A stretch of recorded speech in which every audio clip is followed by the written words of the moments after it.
and welcome to the RAIN Podcast Business Lunch. I'm Brad Hill. Today I talk with Mike Carruthers. He's the creator and host of Something You Should Know, the Apple Top 10 charting podcast with a long and interesting history. We get into that.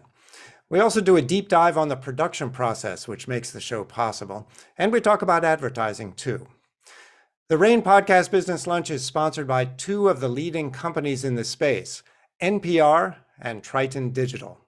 Here's what they have to say. This lunch is sponsored by NPR, a leader in audio journalism and storytelling for over 50 years. NPR delivers international, national, and local news and programming to audiences via radio, podcasts, and digital platforms. NPR offers brand sponsors an effective and measurable opportunity to connect with its 138 million monthly users who rely on the trusted and valued content provided by 35 news bureaus around the world and hundreds of public media member stations in communities across the country. NPR resonates with listeners and creates a compelling, uncluttered environment for your brand to do the same. Triton Digital is the global technology and services leader to the digital audio and podcast industry. Triton provides innovative technology to broadcasters and podcasters to build their audience, maximize revenue, and streamline their day-to-day operations. In addition, Triton powers the global online audio industry with Webcast Metrics, the leading online audio measurement service, and Podcast Metrics, one of the first IAB-certified podcast measurement services in the industry. To learn more, visit us at tritondigital.com. We're grateful for the support of NPR and Triton Digital. It makes this series possible. And now, here's my conversation with Mike Carruthers. Mike, it is so good to talk to you. I've been listening to your podcast for years and wanting to have this chat, so thank you for making the time. Well, how nice of you to say, and thanks for inviting me. It's an honor and a privilege. Thanks. Oh, good. Thanks. You are the managing partner of Omnicast, and we'll get to that in a minute. But I know you best, and probably many people do, by Something You Should Know, a top 10 Apple charting podcast. And I think that's what we're mostly going to talk about, if that's all right with you. Sure, absolutely. Okay. Now, if I understand the history of this correctly, which is an extraordinary history, this audio brand, if we can call it that, this program started 28 years ago. Am I right about that on radio? Tell me about that. It's actually longer than that. It started in the 80s. It started as a daily 90-second radio feature that was syndicated to radio stations around the country. It didn't really take off probably till the 90s. It was more of a hobby. I was a disc jockey back then, and I was doing Something You Should Know kind of on the side.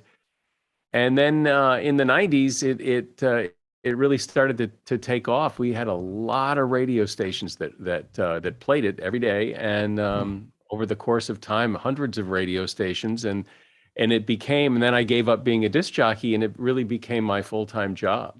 So you were a DJ, and you had this idea spark off in your mind about, did you say a 90-second show? Yeah, it was a minute and a half long, 5 days a week. I had been working on an old radio show years ago called Record Report with Robert W. Morgan. And it was a daily, well, I think it was twice daily, 90-second show about rock and roll artists. And I was like the board op. I would run the board for Robert W. Morgan. But I always had this idea that, well, what if you did a 90-second show about information that people actually wanted and could use and use in their lives, and not, hear the same old rock and roll stories from the same old artists. And that's kind of where the idea came from. Give me an example of one of those shows. What was in it? Oh, it was things like, how to talk to your doctor, or how to write a resume, or it was very self-helpy, very, how to construct your day better, how to be more productive, how to, and it was interviews with credentialed experts on those topics, and it would get condensed down into a 90-second feature. And sometimes it would be two 90-second features that would run on consecutive days. But it was just kind of the real gist of, here's some nuggets of information that you could use in here are 4 questions to ask your doctor, kind of thing. Mm-hmm. So the impetus to convey useful knowledge, or as you call it now, sometimes fascinating intel, which I love. Right. The impetus was really the same, just a very different format. And it was, you're telling me it was 90 seconds, it was daily, and you booked guests on this thing more We or did less every phone, day?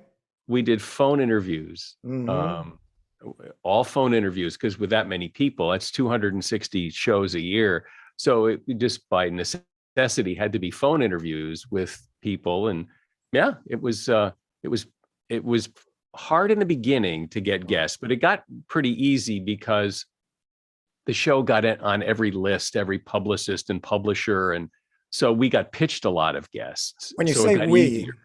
what kind of Well, staff did you have for actually, that? I started the show back with my first wife back in the 80s, and she helped me with that. And then as the business grew, then she moved on, and the business grew, and I had people helping me, different people throughout the years who would help get guests, and still have people helping get guests. Well, I'm sure you do. And we'll get to that. I'm really fascinated because it is now, it seems to me, a pretty heavy lift. It's a substantial show of nearly an hour, 3 times a week, I think. So a bit later in this conversation, I'm going to ask you about the whole workflow of how you produce that. Sure. But going back to those early days, so you did it in syndication. Who was your syndicator, by the way? We had originally started syndicating it ourselves and asking radio stations to pay us money, and that didn't work out. It worked out okay, but it didn't work out well. And then I hooked up with Media America, and they started selling it as a barter show, putting ads in the show and giving it away to radio stations as long as they played the commercials, and that's when it really took off. Mm-hmm. All right. So you ran along with this show while you were a DJ for part of that time. And then I guess then, well, tell me when it occurred to you that there should be a standalone podcast. Where did podcast stand at that point? Well, it started happening in the late, around 2008, the economic turbulent time. But radio started changing, and part of the problem with the show, well, it's the big problem was it wasn't making as much money as it used to. We still had a pretty big audience. We weren't losing radio stations, but it was harder and harder to get radio stations because of consolidation. It was hard to get an iHeart radio station to run it because iHeart had Premier Radio and they had their own syndication company. Mm-hmm. Plus, we were a daily 90-second feature, and features were kind of a thing back in the 70s and 80s. They weren't so much a thing anymore. And stations that had the show loved it and stood by it. But it was hard to get new radio stations interested. They kind of thought of features as old-fashioned.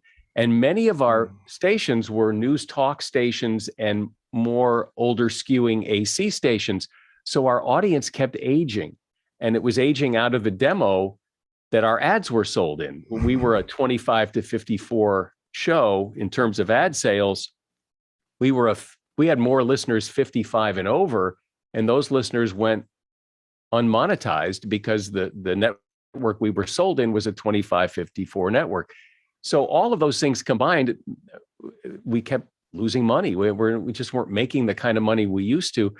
And then this podcasting thing came along, and I had kind of kept my eye on it, but I didn't really know much about it. It didn't seem like it was much of anything back in the early days, as you, I'm sure, recall. It was like, yeah, so what? It was like almost like a poor man's radio, It was like, yeah, nobody's making money, But I was at the point in my career where I thought, well, I don't think this radio show is going to last a whole lot longer. What else could I do? And podcasting looked like something that could utilize the skills that I had as a broadcaster to some extent, and maybe seemed like a gamble, but it was worth a shot to try to turn it into a podcast. And it's so different than the radio show, but the concept is still the same in that it's useful information. I think the name had some recognition. And so I contacted my old colleague, Ken Williams, who was the former president a co-president at Dial Global and Westwood One when they merged together. And I had known Ken for a long time. He had worked at Media America when I first brought the radio show over there. And he had just left Westwood One, Dial Global.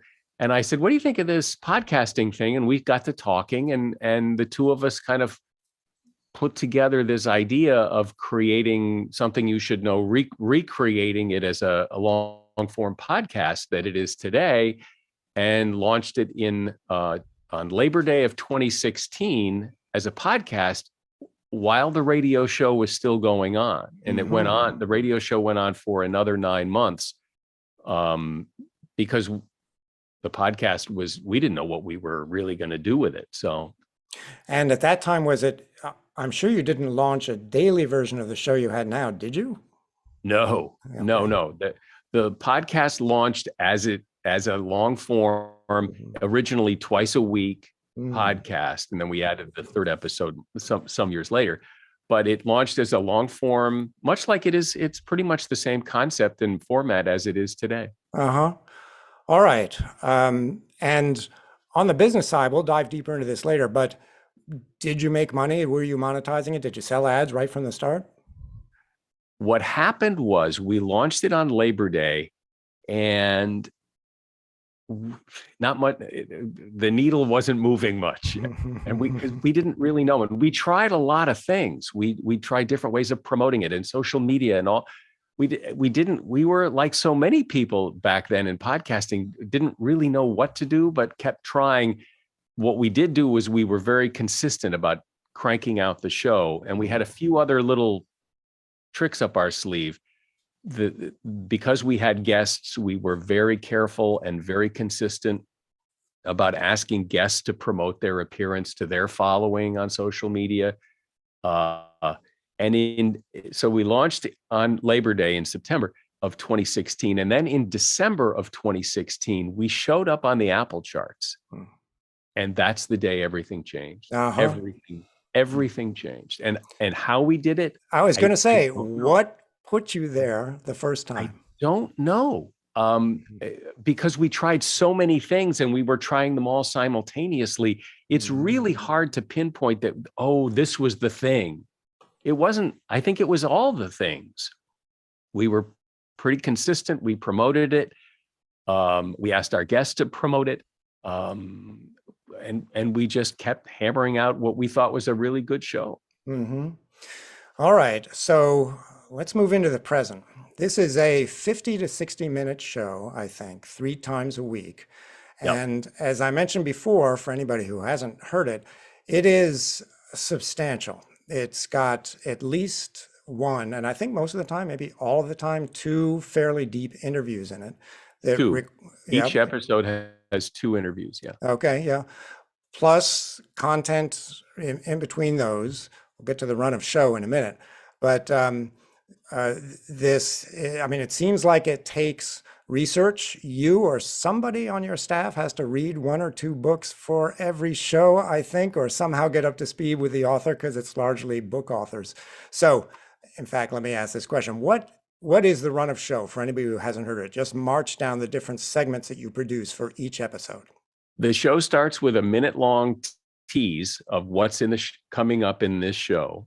Then there's a break for a commercial. Then there's a little interesting news you can use kind of factoid thing that lasts maybe a minute. Then we get into the first interview. And then we get into the second interview. And each interview lasts about 20 minutes, 22 minutes. And then at the end, there's one other little factoid, and then goodbye. And that's the show. So there's basically 5 elements to it: the open, the 2 factoids on each end, the bookends, and then the 2 interviews in the middle. Okay. Now, so the biggest piece that you need to prepare for, I think, is the 2 interviews. Tell me how that happens. How do the guests get selected? How do they get invited? How do you prep for them? What kind of staff resources do you have to put this together? Well, we have 2 people, Joanne McCall and Jeff Havison, who are experienced producers, and in Joanne's case, a publicist herself, who are out looking for people, and they know what we're looking for. They know what our criteria are. And then they submit lists of, here are some people I think would be good for the show. And we discuss, and I say, well, man, maybe not, or I've already interviewed them, or whatever. And then they go back out and try to book the ones we've agreed to book. And same with Jeff, he does the same thing. And then we are also pitched people pretty consistently by book publishers, universities, that kind of thing, professors. And then I get, I know a lot of people, so I'll come up with an idea. Oh, you know who we haven't talked to in a long time, and I'll book somebody. So between all those things, we get enough people to come on the show, and then that's basically how it happens. Mm-hmm. In conducting the interviews, I can't believe you read the entire book. I almost never read the book. That it's kind of the Larry King school of interviewing. I never want to know more than the listener knows. Oh, yes. Going in. I don't want to go, oh, that thing you said on page 320. I want to be curious like the listener and ask the questions that they would ask. So I try not to know too much, but I do look at the book and I look through it, and usually there's press material that comes with it. And so I have a pretty good understanding of what we're about to talk about, but I don't prepare specific formal questions. It's more of a conversation. It's not a formal interview, and that process has worked for me, even when I was doing the radio show. So, and all told, we're up to about 10,000 interviews since I've been doing this.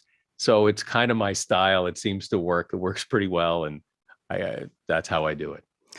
So that's one key takeaway, I think, for podcasters who are interested and who perform interviews on their shows. My observation of your interview style, your very effective interview style, is that it's unrushed, it's thoughtful, it pushes back on your guests when you find something in their book or in what they've said to be difficult to believe or requiring more explanation. So you're not always you're not a placid interviewer.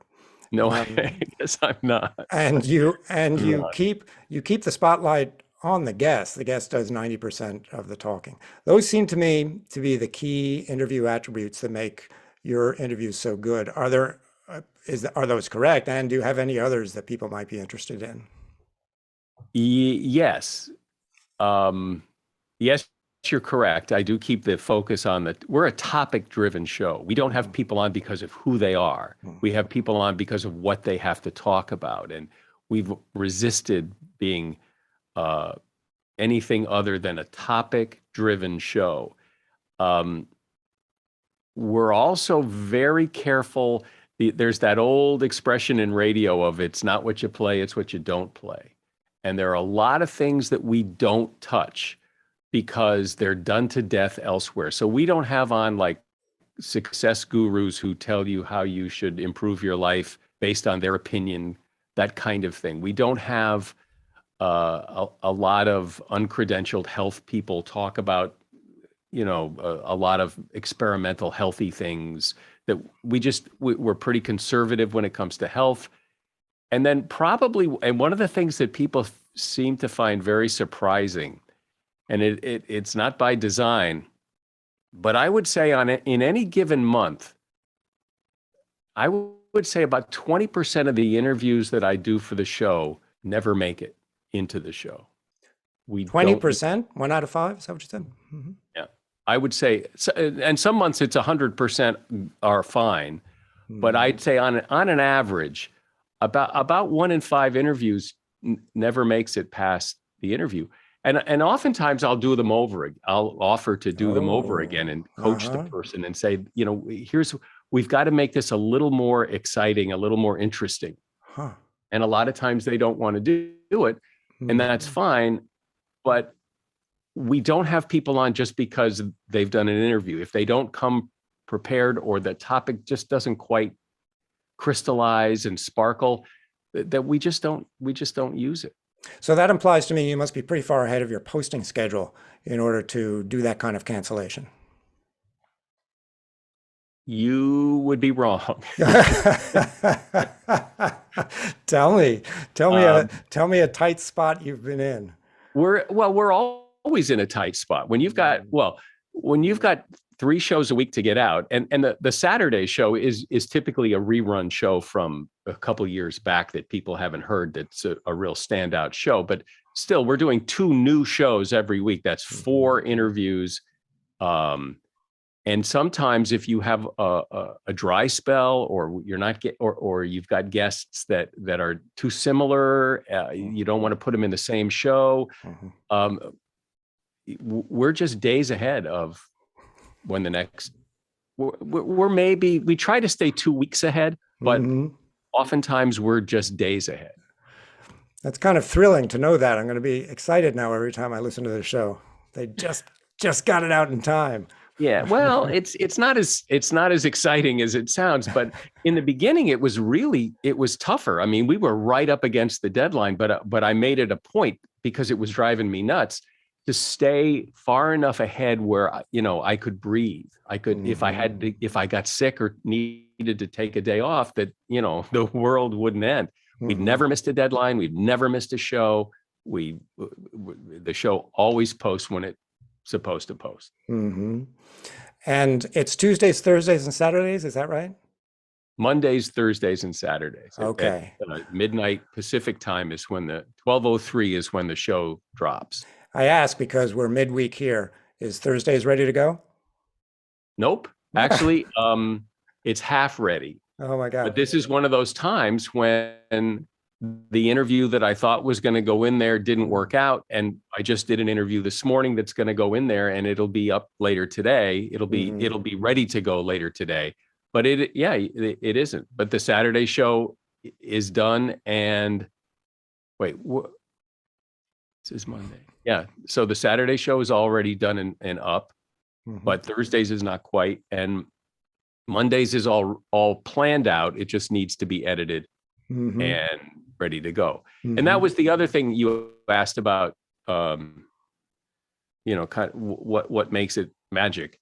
The real star, I think, of the show is in the editing.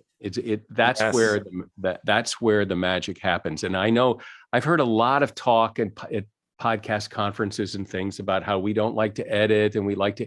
I don't get it. I'm sorry. There is no podcast that can't be made better by editing, in my opinion. And I edit some more than others, but I really try to respect the listener's time. And if somebody's repeating themselves, or they're taking too long, or they're preambling their answer, it all gets cut out. So the average interview is about 30 to 35 minutes, and it ends up being about 20 to 22 minutes.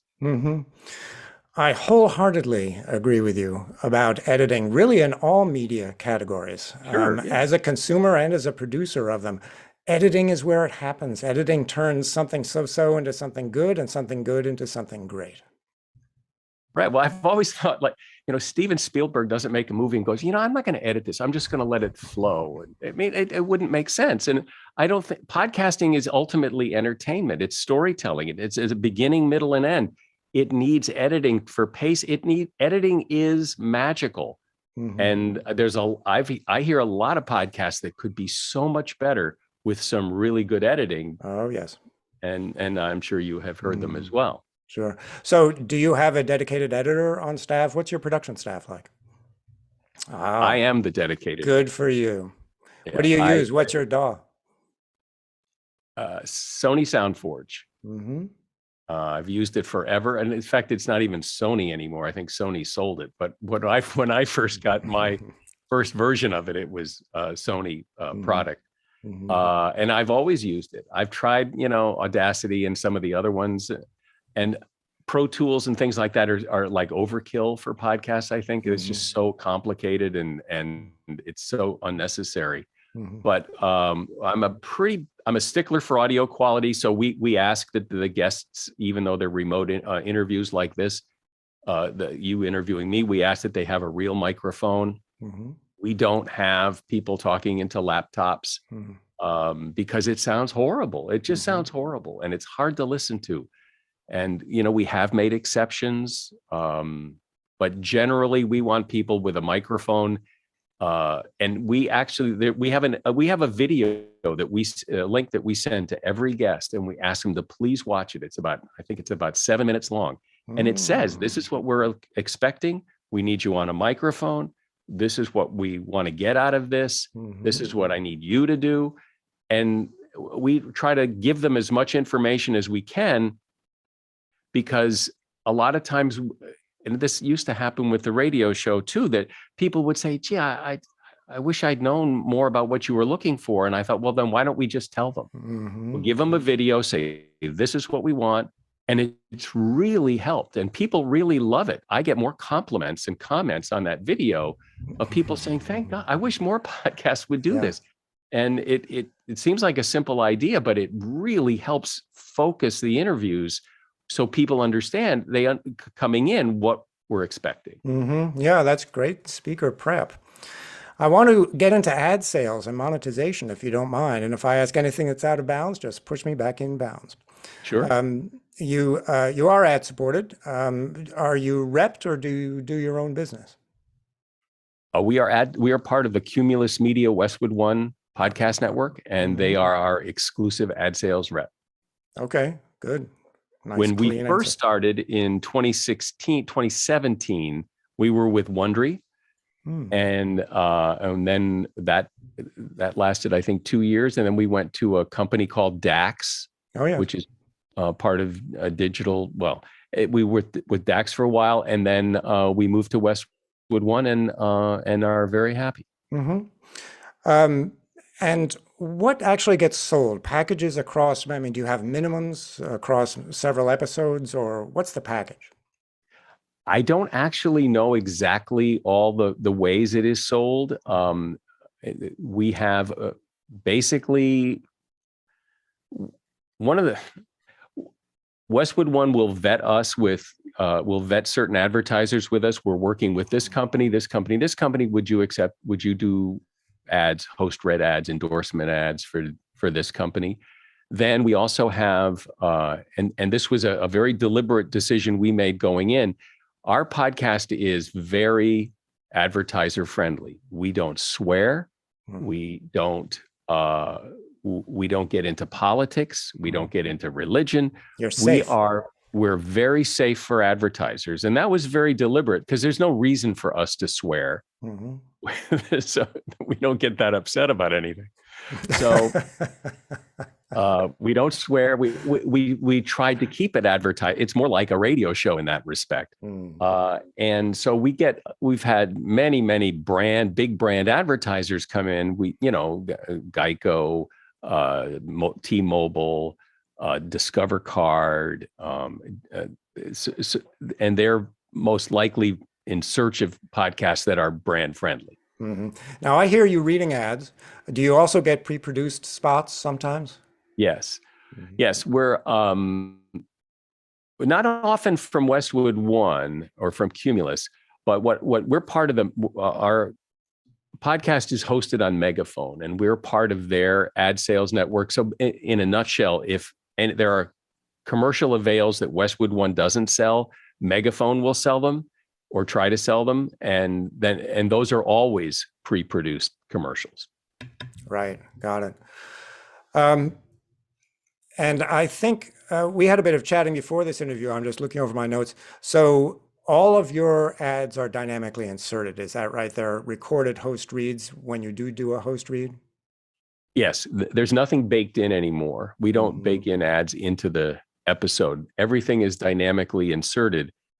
And that's just because it just makes more sense. I mean, if we're selling something that has any kind of timeliness to it, and the commercial still sitting in the episode in 6 months, that's not. We have a lot of back catalog listening, and we don't want old commercials sitting in there. And by digitally inserting everything, we can do flights. We're doing I can't remember who the advertiser is right now, but it's an offer, and the offer ends March 31st. And on March 31st, that commercial will be pulled out and something else will go in. And it's cleaner, it's easier. And I don't think, for the most part, listeners can't really tell if it's baked in or dynamically inserted. It's just my voice stopping the show, doing a commercial, and then coming back to the show. Mm-hmm. So you monetize your back catalog to good effect this way? Oh, absolutely. Yes. Because we can put, Westwood One puts in commercials into, you can go back and listen to any episode and there will be commercials in it. And there are current commercials that we're monetizing currently. And because we sell impressions, we sell downloads, and it doesn't really matter whether it's today's show or last year's show. It doesn't matter. Impressions are impressions. Mm-hmm. Mm-hmm. Boy, all this is so interesting to me. Thank you for being so forthcoming with these detailed questions. What's your dog's name? You might want to indicate to our viewers you've got a dog back on your couch. That's Taffy. Taffy. Taffy. Come here, Taffy. She's looking over. Now she's upset that you woke her up. I know. I'm sorry, Taffy. Sorry. All right, Mike. It's been a great pleasure to talk to you. Thank you again. All right. Thank you, Brad. Appreciate it. Bye-bye. That's all for this week's Podcast Business Lunch. Thanks to Mike for making the time to do it. We're grateful for our sponsors, NPR and Triton Digital. Their support makes this series possible. My guest next week is Kathy Doyle. She's the head of podcasts at Macmillan Publishers. That's going to be interesting. Go to the rainnews.com website for the registration link for next week's program. It's in the sidebar. And while you're at the website, make sure that you're subscribed to the Rain Daily Digest newsletter. It is the trade publication of record for the online audio industries. Thanks for being here today. I'll see you next week.